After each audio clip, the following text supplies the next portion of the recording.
ನಾನು ನನ್ನ ವೈಯಕ್ತಿಕ ಅಭಿಪ್ರಾಯ ಹೇಳಬೇಕು ಅಂದರೆ ನಾವು ನಿರ್ದಿಷ್ಟವಾದ ಪಾರದರ್ಶಕವಾದ ರಾಜಕಾರಣ ಮಾಡಬೇಕು.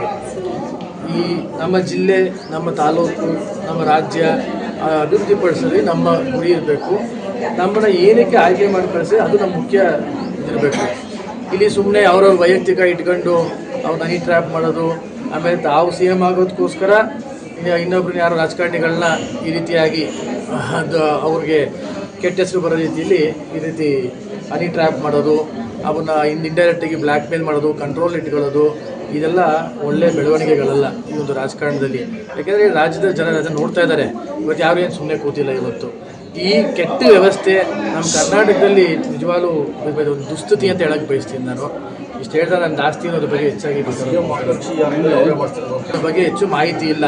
ಈಗ ಅವ್ರವ್ರ ಪಕ್ಷದವರೇ ಅವರೇ ಒಬ್ಬರ ಮೇಲೆ ಒಬ್ಬರು ಕಿತ್ತಾಡ್ತಿದ್ದಾರೆ.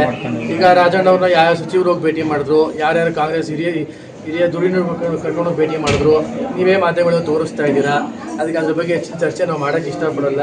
ಯಾಕಂದರೆ ಇಲ್ಲಿ ಒಂದು ವಿಷಯ ನಾವು ಅರ್ಥ ಮಾಡ್ಕೋಬೇಕಾಗಿರೋದು, ರಾಜಕಾರಣ ನೇರ ಮಾಡಬೇಕು. ಅದನ್ನು ಬಿಟ್ಬಿಟ್ಟು ಯಾರೋ ಈ ಒಂದು ಅದನ್ನು ನನಗೆ ಬಂದಿದ್ದ ಸಂಖ್ಯೆ 48-40 ಹನಿ ಟ್ರ್ಯಾಪ್ ಮಾಡಿದ್ದೀವಿ, ಅವರು ನಮ್ಮ MLA ಮಾಡಿದ್ದೀವಿ, ಅದು ಮಾಡಿದ್ದೀವಿ, ಇವೆಲ್ಲ ಒಳ್ಳೆ ಸಂಪ್ರದಾಯ ಅಲ್ಲ ರಾಜಕಾರಣದಲ್ಲಿ. ಇಷ್ಟು ಹೇಳೋದು ಸುಮ್ಮನೆ ಸರ್. ಈ ವ್ಯವಸ್ಥೆಯಲ್ಲಿ ನೋಡ್ರಿ, ನಾನೊಬ್ಬ MLC, ನಾನೊಬ್ಬ ಜನಪ್ರತಿನಿಧಿ.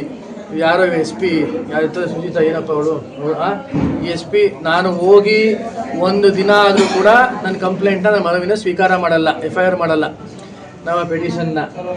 ನನಗೆ ಅನ್ಯಾಯ ಆಗಿದೆ ಇಲ್ಲಿ.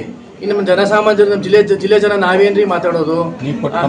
ನಾವು ಕೊಟ್ಟಿದ್ದ ಕಂಪ್ಲೇಂಟೇ ತೊಗೊಂಡಿಲ್ವಲ್ರಿ. ಒಂದಿನ ಬೇಕು ಡಿಲೇ ಮಾಡಿದ್ರಲ್ರಿ. ಇವತ್ತು ಅದು ಪೊಲೀಸ್ ಡಿಪಾರ್ಟ್ಮೆಂಟ್ ಆಗಿ ಉಳ್ಕೊಂಡಿಲ್ಲ, ಸರ್ಕಾರದ ಪಪೆಟ್ ಡಿಪಾರ್ಟ್ಮೆಂಟ್ ಆಗಿ ಉಳ್ಕೊಂಡಿದೆ ಅಂತ ಹೇಳಕ್ ಬಯಸ್ತೀನಿ. ನಾನು ನನ್ನ ಗಮನಕ್ಕೆ ಬಂದಿರೋದ್ರಲ್ಲಿ ಇವತ್ತು ನಮ್ಮ ಜಿಲ್ಲಾ ಪಂಚಾಯತಿ ಟೋಟಲಿ ಹದಗೆಟ್ಟೋಗಿದೆ.